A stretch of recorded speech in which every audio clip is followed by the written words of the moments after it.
Yesterday, after 2 days of long red candles, finally yesterday, nakakita tayo ng support. Sakto naman din to doon sa mga ginuguhit natin.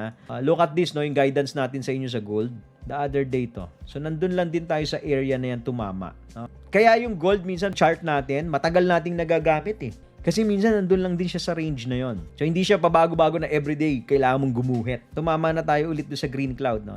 Wala pa tayo sa oversold sa daily 1 hour time frame. Ito yung maganda kahapon no, na nagdire-diretso no. Binabawi niya. Approaching resistance already dito sa may 2028 level. Ito po yan. Sa red cloud na rin tayo. 1 hour nasa oversold condition na rin tayo. Meron pula no, na dot sa ibabaw. If ever magre-retrace, magko-correct, kuhanin natin. Kita niyo uptrend yan, no, di ba? So syempre may mga retracement.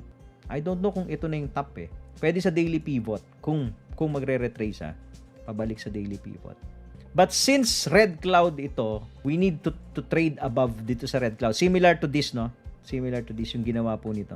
Tinagos yung red cloud. So, may mga instances naman na tinatagos niya. Ito po. Yung unang tama niya, tinagos niya. Pangalawa, nauuntog na lang. Hanggang sa pang-apat na attempt, tinagos. Okay. So, ito pong una, bantayan lang yung 2030 level. Okay. Most likely, may possibility na mauntog po yan dyan.